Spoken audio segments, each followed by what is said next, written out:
प्रणाम। सुखी भव, सदा विद्यावान बनो। गुरुदेव, मेरे मन में एक जिज्ञासा उत्पन्न हो रही है। पूछो वत्स, क्या प्रश्न है तुम्हारा? गुरुदेव, प्राय लोग विद्वान बनने की बात करते हैं, परंतु आपने मुझे विद्यावान बनने का आशीर्वाद दिया है। कृपया बताइए, विद्वान और विद्यावान में क्या अंतर है? बहुत उत्तम प्रश्न वत्स।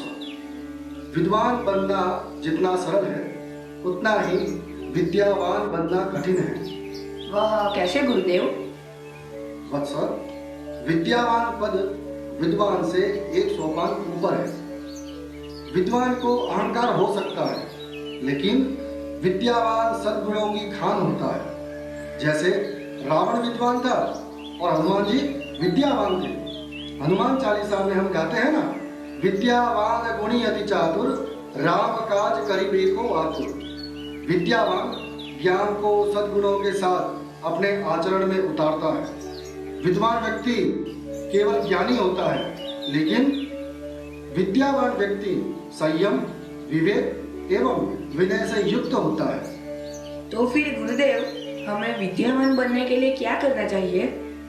बहुत अच्छा प्रश्न। आज हम इसी विषय में एक महत्वपूर्ण श्लोक का अध्ययन करेंगे। अभिवादनशीलस्य नित्यं वृद्धोपसेविनः चत्वारि तस्य वर्धन्ते आयुः विद्यायशो बलम्।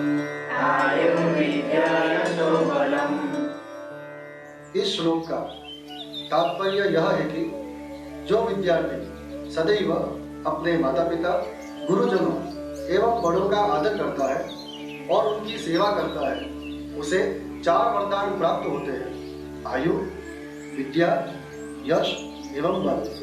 वास्तव में वही विद्या श्रेष्ठ है जो हमें विनम्र बनना सिखाए। केवल पढ़ना और स्मरण करना ही ज्ञान नहीं, अपितु अच्छे संस्कारों से युक्त होना अत्यंत आवश्यक है। गुरुदेव, मैं तो सदैव अपनों से बड़ों का आदर करता हूँ। यह तो बहुत अच्छी बात है। गुरुदेव, कृपया बताइए, इन सभी बातों का मूल क्या है? वत्स, इन सभी सद्गुणों का मूल संस्कार है। संस्कार अर्थात क्या गुरुदेव?